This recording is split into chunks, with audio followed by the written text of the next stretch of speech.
Welcome to the No Rain, No Rainbows podcast. This is a show about pushing through obstacles and hard times in order to live a happy and fulfilled life. I'm your host, Ted Phaeton, and it's a pleasure to have you joining us. I hope you enjoyed today's episode. Let's grow. Yes, sir. Yes, sir. Here we are. Jarell Rochelle in the building. Man? What's up? How you doing, man? I'm good, brother. It's good to have you. Yeah. Welcome to the No Rain, No Rainbows podcast. Thank you for having me on. Yeah, we're gonna jump right in, and as always, when we start the show, I always have the guest introduce themselves, give a quick elevator pitch to the people who might not know who they are. Yeah. And I always call them out for not knowing already. Okay, cool. But yeah, why not introduce yourself? I'm going to try my best, you know what I'm saying? So, I am Jarell Rochelle. I am happily married to my wife, Madeline Rochelle, and we have a sweet baby girl of 2 years old, and her name is Adeline Rochelle. I originally come from Houston, Texas. I've been a professional dancer for about 15 years, and right now in this great city of Greenville, we are working on launching our brand Xpress Vibe, which is basically, in essence, a way for we create safe environments for people, teens, young adults, children to express themselves. Yeah. And that's what we're working on. I love every little bit of that, man. And like I said before, did my research and I saw, okay, so you think you could dance, TED Talks, traveling. I've seen you do dance competitions around the country. Yeah. And of course, as you mentioned, Xpress Vibes. So all of that surrounded by dancing. So clearly you're not afraid to be in front of people. Oh, nah. I mean, even when I was little, so like I'll take us back to the fourth grade, right? Mm-hmm. So everybody was doing this, you have recitals and, all that other stuff, end of the year specials. And we were doing Ain't No Mountain High Enough, and that was like the group thing. This is Larchmont, New Jersey, right? Yeah. And so we're sitting there, and the teacher was like, does anybody have any talents or abilities that they can do? And I'm like, hand goes up. Hand goes up immediately. And so they're like, well, what can you do? And then I've been working on my Michael Jackson moonwalk, you know what I'm saying? Yeah. So then I busted it out, you know what I'm saying? They were like, okay, we're going to put you right in the front. So this is what happens. We're in this auditorium, right? Everybody's going, YMCA. And I remember I was nervous. This is the first time I ever danced in front of people. Yeah. So I came out on stage and they were like, Jarell, go. And I'm like, cool. As soon as I stepped up, I said, whoop. I just started floating. Yeah. And then everybody was like, oh my gosh, that was my favorite part. Because, everybody likes Michael Jackson. Of course. And so, like, literally from that point forward, it was like, yo, I have a gift and I want to be able to use it. And it just kept going. And this was at a very young age. So fourth grade. Bit you, fourth grade. Fourth grade. And then, so you talk about years and years in your dancing career, and that's led to so many other things that we can unpack and talk about. But I guess, with No Rain, No Rainbows, there's always trials and tribulations along the way. Yeah. People can look at your social media now. They look at where you are. They look at the accolades of, TED Talk, everything you've done. Yeah. I mean, along the way, learning how to dance, how did that first kind of start? Did it come naturally from the get-go? Well, no, actually it didn't. My first inspiration, I never said this like on a public forum, but my first inspiration for dance was my brother and my cousin. So my brother Jordan and my cousin Jason, and I used to always see them dance. And my brother says he's a terrible dancer, but I don't know if he knows it, but like literally that inspired me. And my cousin Jason, he's always been like just an incredible dancer. And so from there, I saw them. But there was one thing that caught my attention. My dad was in the military, right? Mm-hmm. So we moved to Hawaii, fortunately. You know what I'm saying? Not many people have gone there. And we were on base, and there was this kid named CJ. And he had, do you know the Jordan 11s? Yeah. Like the most coveted Jordan shoe of all time. He had them. And he was like, I got to show you something. Same move, the moonwalk. Yeah. And I was like, yo, I got to get the moonwalk down. Like, I cannot.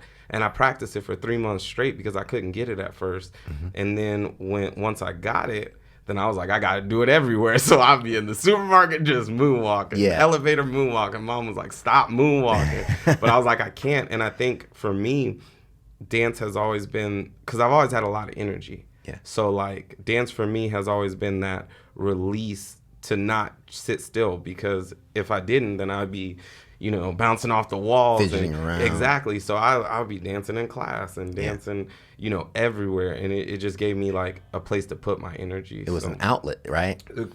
Creatively, Yeah, like, I mean, it was definitely an outlet. And it's, what I loved something you said before about with the moonwalk, how you practiced it for so long before you exposed it. Yeah. And the thing I realized with dance, what I love so much about dance, when I see someone come out and they perform and they go through a routine that's smooth, like you see a dance and you like, I'm getting chills now thinking about it. You just, ooh, that hits. And it just comes so natural. Like they're in a state of flow doing it. And the thing I appreciate about that so much is like, okay, that didn't happen overnight. They didn't just come out here. They probably meticulously went through that before they came out on stage. What is it you try? What message do you try and send when you get out on stage and dance? I think for me, it's like the most powerful and impactful moments that I've shared with someone have always been in private. And it wasn't necessarily tied to accolade or the response or whatever, but it's those moments where I really have a message and I have something to say. May it be connected to God, may it be connected to how I feel about my wife or my daughter, like those intimate moments where I'm like showing them how I feel about them or telling them a message that may be encouraging or whatever it is. Like I try to say, like, you can do more with your dance than the physical. You can touch people's souls. You can be spiritual with it and move people in that way. I mean, just this past event at Xpress Vibe, I for the first time I danced to a Bible scripture in the thing, and it was talking about like healing and forgiveness and all that other stuff. And I walked up to this man and I just grabbed his hand. And it wasn't choreographed. I just grabbed his hand and I shook it.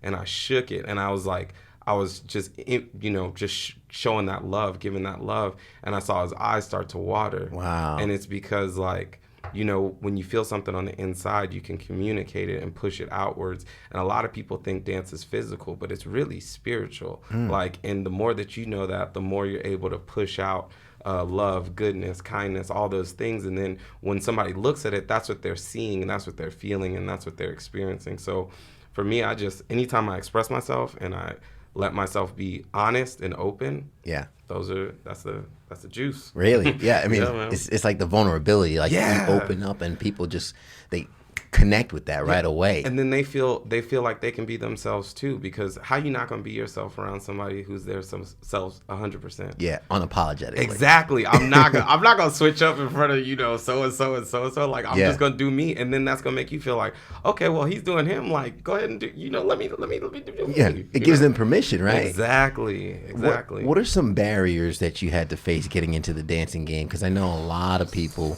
who they might have aspirations to dance. They might want to get on stage, be a backup dancer, or move it like Usher or someone like that. And of course, they're going to come to some barriers. I'm sure you didn't go without some trials and tribulations along the way. Nah, man. I mean, honestly, I think when I was younger, like the barriers vary when you're younger and when you're in your middle. And I mean, I'm 30 right now, so I'm not at the end of my life, but you know what I'm saying? Like, dance-wise, people say, you know what? I want to dispel a myth. Like, people say, oh, you have to be this age to dance. You have to do this. I don't believe in that. Like, you can be 60 years old. It's about loving what you're doing. So let's just throw that out the window. Yeah. Like, there's no age for a dancer. I'm glad you said that because I've always loved dancing. That's what I'm saying. And I've never taken any dance class or anything.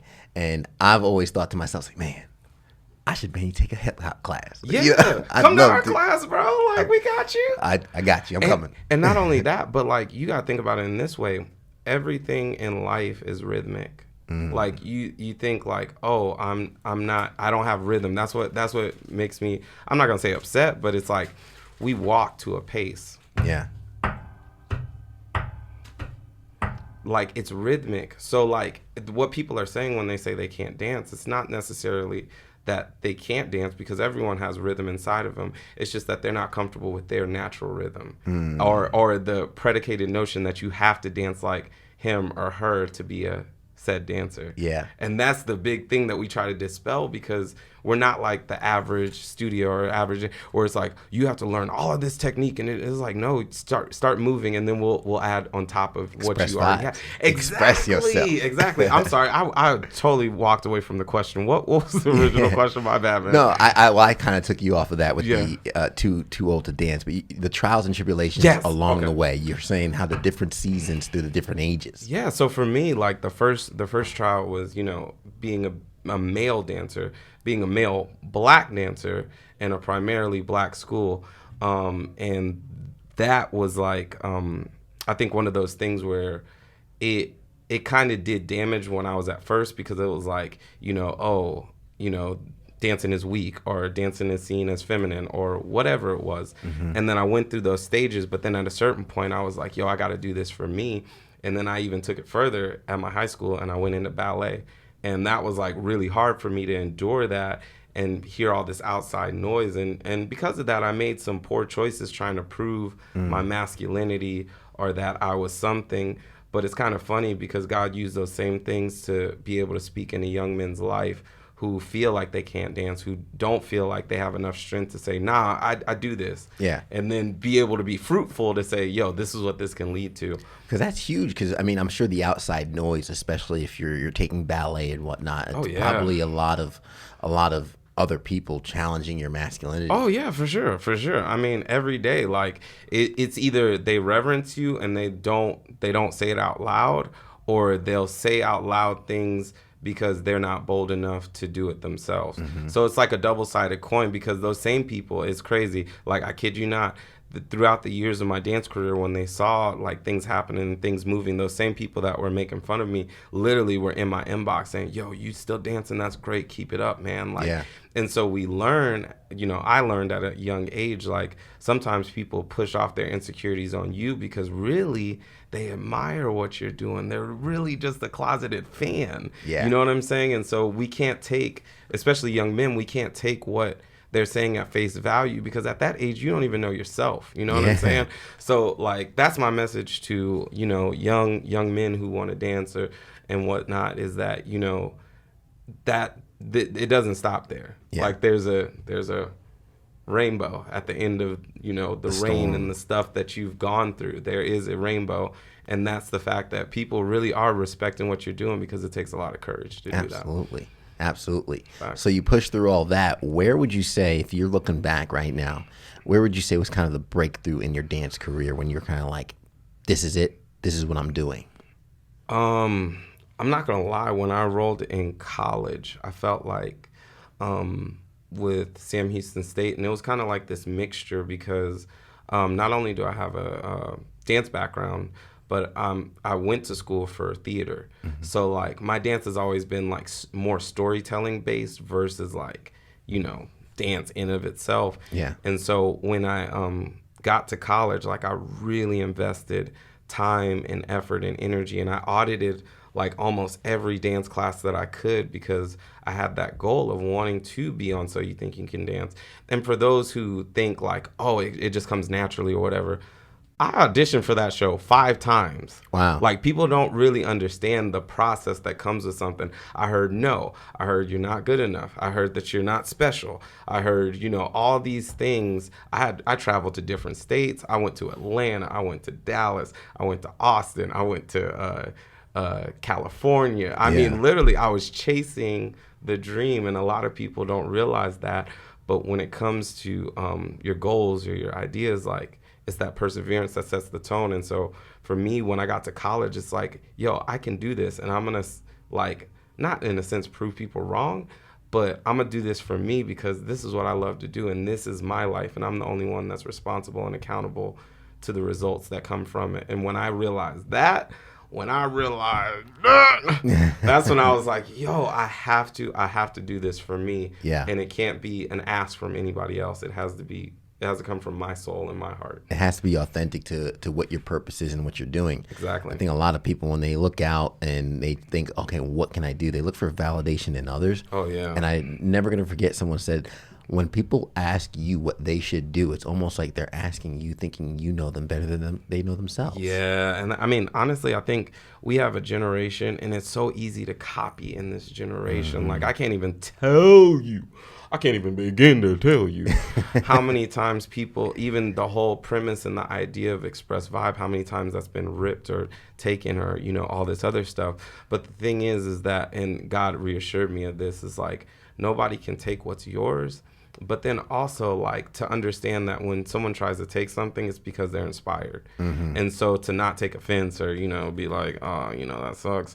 But to, like, look at it as like, oh, you're finding your way. And hopefully that'll lead you to an answer that helps you understand yourself and your purpose better, instead of, you know, being like, but it's easy. It's so easy to copy, and it's copy and paste. This is what we live in right now, and I wish, and that's why this is so important, because it's like, no, you have your own individual voice. You can make a platform that speaks to and caters to whatever it is that you desire. I don't want to grow you up to be like another me, or to be like a miniature version of my wife, or, you know, whatever. Like, I want you to grow up to be the fullest potential of yourself, whatever form that looks like. Dance is just the venue. Like, that's just the beginning. The rest is like you doing your thing, putting the pieces together, and I'm not going to let you fall anything under that. Like, you got to be your own person and your own man, because that's the way you contribute and give back to society. Absolutely. We need more people that are just individuals, because that's the most beautiful thing is there is nobody else on this planet that's like you. Fingerprint. Right? You can have a style, you can have a flow that's similar to somebody else, but at the end of the day, when you peel back the layers, you are 100% unique. And I think that's what people gravitate to. We live in a time where they say a lot of times there's no more brand loyalty. Oh, yeah. It's not that there's no more brand loyalty. We're looking for something original. We're not looking for a copy. And that's why the coveted Jordans, or the coveted sneakers, or the collector items that people have, there's limit in that. You know, we're no longer in a time where we seek the copies of everybody having a cell phone. We want the limited edition. That's true. That's snap. There's nothing more limited than you. Thank you. Dang. All right, cool. Thank you, Ted. You know, had to go there. Appreciate you, man. That was a good little thing. You know what I'm saying? And you as well, man. Like, absolutely. I see you doing your thing. I see you grinding on the news. You know what I'm saying? Like, you're bringing life and love to people, and not only that, but like the platform to be able to share stories that engage and help other people out of their seasons of doubt and, you know, confusion. Like, I mean, I was listening the other day, and so for me, it's like, this is a service, and this is what not only the city of Greenville needs, but beyond. Like, people need to know that there is that light at the end of the tunnel. There is that moment of breaking through. And so for me, it's like, I feel honored to even get the opportunity to sit here and talk. Dude, for real. Well, I'm happy to have you, man. And that's the thing. I'm sharing my seasons in real time on this podcast, and it always seems to coincide with the guests that I have and what's going on. That's what I love about the authenticity here, right? And my current season is a switch of that full acceptance, the who I am and what I have to bring to the table. What is it like when you fully embrace who you are and you get to express that, not just in dance, but really every single day? Like, every time I see you, I love it. I'm like, look at the shoes. I have to have something that pops. I'm not gonna lie. Like, I was speaking to some kids at a school recently, and it was like that whole tagline, like, why fit in when you were born to stand out. It was kind of on that premise, and what I realized is that I kind of switched it up. I said, you're not going to fit in because you were born to stand out. Like, it's not even a question. It's like, you're not going to fit in. If you're truly honoring yourself, you're not going to fit in. You're going to stand out.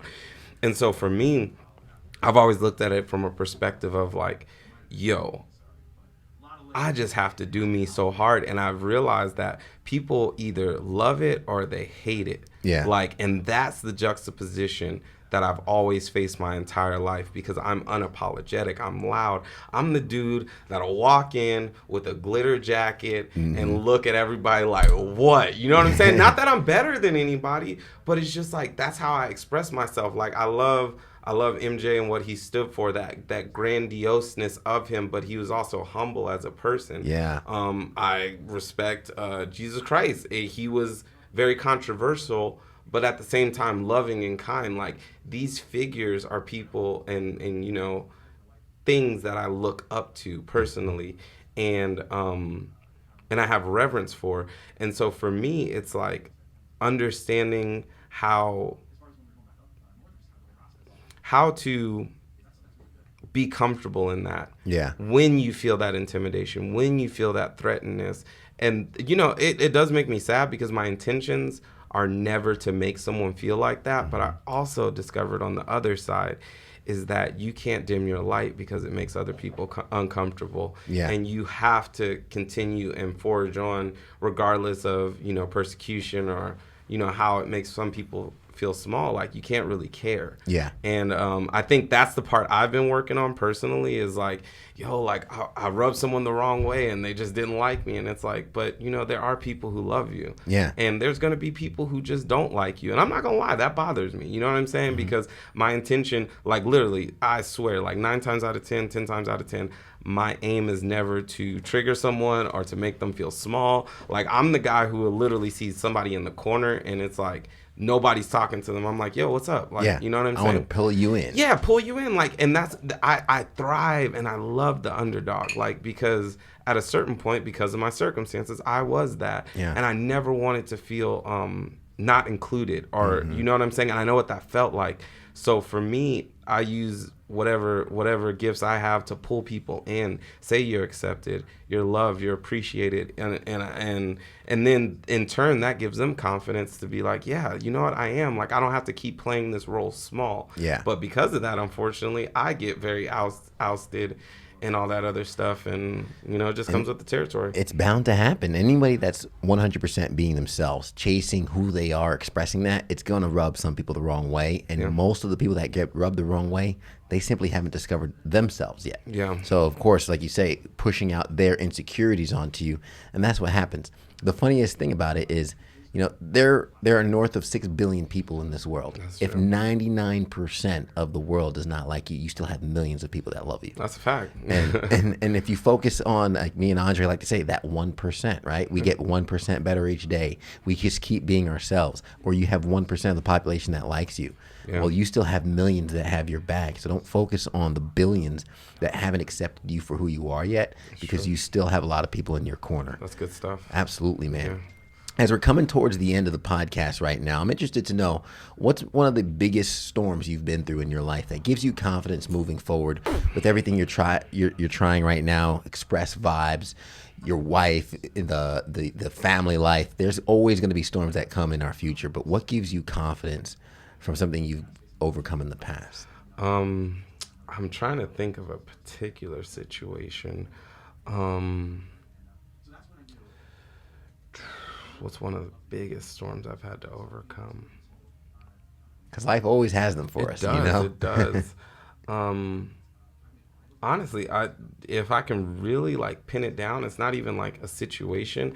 It's just constantly being misunderstood because I am who I am. Yeah. Like, and I like literally I've lost sleep over that sometimes because again, my heart is not like, I think so polarly different from everybody in the world. Like, I feel like there's enough to go around. Mm-hmm. I feel like we don't need to be focusing on tearing each other down or competing or doing this. I feel like we can do competition, but in the right way. Like, we can gather forces like, you know, Andre and you and me and like, you know, people of this city, great event, people, and come together and create. Again, like I said on my tech, come together and create something the world has never seen.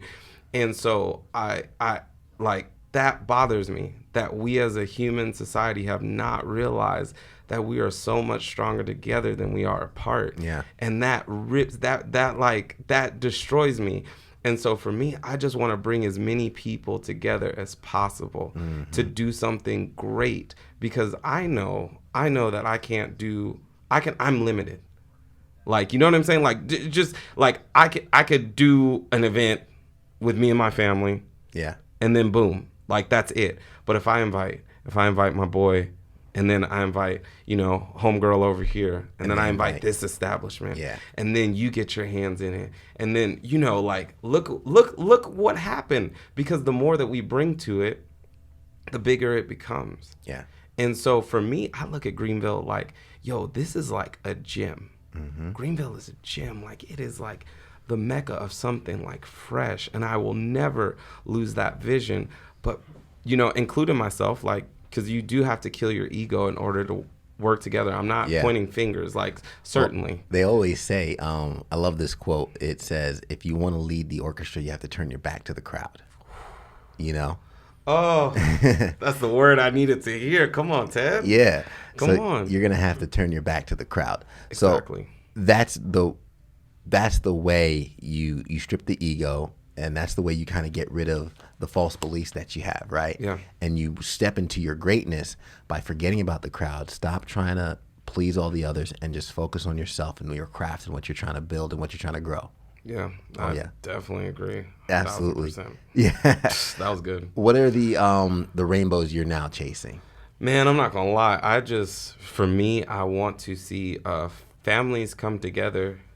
That's a big part of what Xpress Vibe is. It's not just the dance aspect. It's like, you see me, my wife, and my daughter operate together at the same time. And it's like hoping that either if there's broken homes, that they can see this is what it looks like. This is what it looks like to operate in excellence, and to do it with faith, and to do it with love. Like, it's so much bigger than just dance. Like, we want to heal people's hearts. We want to give them a platform to say, yo, I'm stressed the hell out. Like, yo, I'm about to snap on somebody. And that's totally fine, because guess what? The community is going to come around you and say, yo, I feel the same way too. Can I pray for you? Can we talk about it? Like, maybe I can help you out. Like, because that is what makes the machine run, as if we're there for one another and we're covering one another. So for me, I'm just looking forward to that, and this next event we have coming up, and it's the last weekend in January at Haywood Mall. Okay. And it's going to be spectacular. Nice. Like, man, we got some great talents coming out. DJ Sauce, Son of Ice, a couple of exhibition battles. Nice. And I don't know, man. It's gonna be crazy. I'm excited for that. Okay. 2020 last weekend of January. Yes, 2020 last weekend of January. I think it's January 25th, if I'm not mistaken. But it's gonna be from 3 to 5 p.m. and it's going to be stage and spectacle. Nice. It's going to be nice. Nice. It's going to be awesome. Jarell, how can folks get in touch with you, reach out to you, find out more of everything you're doing with Xpress Vibes and all that? So it's a cool story. We're about to actually launch our website in 2 weeks. So you'll be able to do that. But in the meantime, you can find us on Instagram and Facebook at XpressVibe. 777 for Facebook, and then Xpress Vibe for Instagram. And just stay rocking with us. We post dance videos, and we're actually crowdfunding. So if you would like to participate in giving and knowing what our mission is, please do that. Yeah, we would love it. And I'll be sure to put all the links and everything in the show notes as well, sharing the website when it goes live. Jarell, man, it's been a pleasure having you on the show. Thank you, brother. It's been an honor being able to sit down and talk with Ted. Yeah. Hey, we're going to have you back on the show, man, for sure. Let's do it. Definitely. Well, thanks so much. And anybody that made it to the end of the show, there was so much value here. I think you guys have to go back and play this again, because I loved it when first tidbit I took away when Jarell said dance is spiritual and life is rhythmic. Yeah. Like, if you think you don't know how to dance, it's just because you're not yet comfortable with your own rhythm yet. Embrace it. And of course, you're not going to fit in. I spent my whole life trying to fit in, and the biggest breakthrough for me was when I realized I'm meant to stick out, and so are you. And you are the most limited edition of anything else on this planet. You are unique. You are uniquely you. Nice. So go ahead and embrace that. Jarell, thanks again, man. Thank you. It's been a pleasure having you. And like we always say, everybody wants the sunshine, but they don't want the rain. But you can't get the pleasure without a little pain. Hey, let's go. Let's go.